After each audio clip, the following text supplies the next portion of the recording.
Sosok Kartini adalah seorang pahlawan, pejuang emansipasi wanita yang Sangat berani ya, berani dalam arti berani menyuarakan pendapatnya.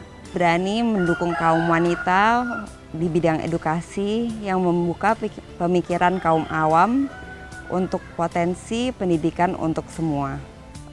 R.A. Kartini itu bukan sekedar sosok inspiratif tokoh perempuan gitu sih. Dia adalah sosok yang lembut, tapi di balik kelembutannya dia memiliki ketagaran, kesabaran, dan kegigihan dalam mencapai cita-citanya. dan dengan kepintaran dan keberanian beliau bisa memperjuangkan kesetaraan antara perempuan dan laki-laki. Beliau adalah merupakan sumber inspirasi saya untuk saya bisa menyuarakan juga hak-hak saya di zaman wanita modern zaman sekarang. R.A. Kartini itu konsisten dalam perjuangannya ya. Ibu Kartini memperjuangkan banyak hal, Pada saat itu yang diperjuangkan Raden Ajeng Kartini adalah kesetaraan gender. terutama tidaklah hanya wanita ningkinat saja yang mampu untuk mendapatkan edukasi. Kalau tidak ada kesetaraan gender pada saat itu, mungkin perempuan tidak bisa mengakses pendidikan. Yang terpenting pada saat itu adalah akses pendidikan sebenarnya.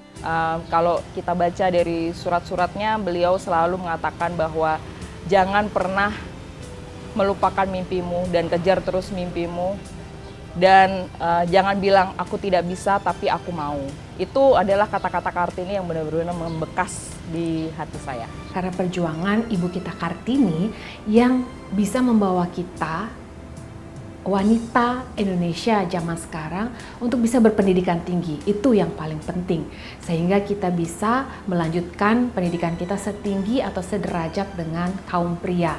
Kartini yang hidup dalam diri saya itu adalah Kartini yang selalu berbagi. Berbagi ilmu, Saya paling senang kalau mengajar ya, jadi kalau ada orang yang bertanya atau sharing info atau skill gitu tuh saya senang. Seperti juga pada saat Kartini mengajarkan pendidikan ke perempuan-perempuan kecil di Jawa waktu itu. dan membuka kesempatan untuk wanita-wanita lain untuk belajar mengenai lingkungan hidup dan pertanian lokal. Kalau nilai Kartini yang paling masih saya lakukan saat ini yaitu kita harus berani. Berani bersuara. Harus berani dan knowledgeable, maksudnya harus banyak pengetahuan untuk bisa setara dengan laki-laki. Berani untuk bisa mengemukakan pendapat kita. Kalau kita benar, mengapa kita takut untuk menyuarakan apa yang memang seharusnya menjadi hak kita? Menempatkan diri saya sebagai seorang jurnalis begitu, keberanian untuk bertanya kemudian kepada seorang narasumber, kepada seorang tokoh publik gitu. Itu juga saya rasakan saya lakukan. Karena mungkin kalau dulu perempuan tuh nggak boleh natap mata orang sesama, natap mata orang sejajar begitu, khususnya kaum laki-laki. Jadi kita nggak takut lagi. Gimana kita mau percaya diri, mau berani kalau kita nggak memenuhi diri kita dengan ilmu pengetahuan.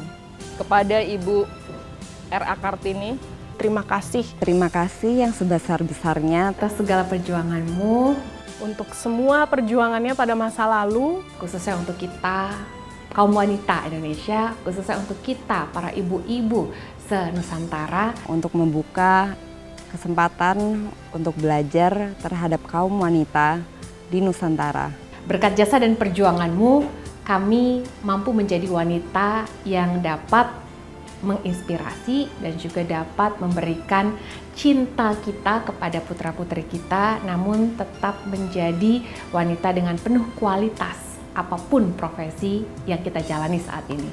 terima kasih sudah melakukan perjuangan di awal Indonesia bagi perempuan Indonesia, sehingga wanita Indonesia atau perempuan Indonesia sekarang bisa seperti ini. Karena perjuangan Raden Ajeng Kartini, kami perempuan Indonesia saat ini bisa berada di titik ini.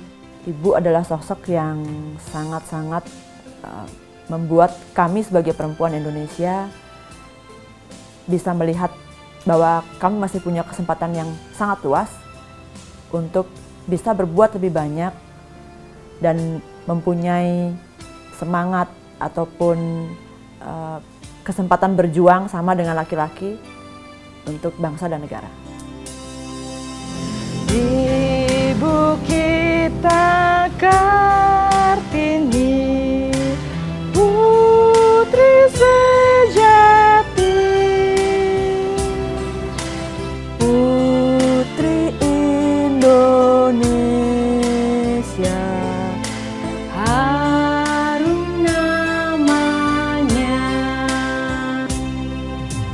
Ibu kita Kartini, Pendekar bangsa, pendekar kaumnya Untuk merdeka, wahai ibu kita Kartini, putri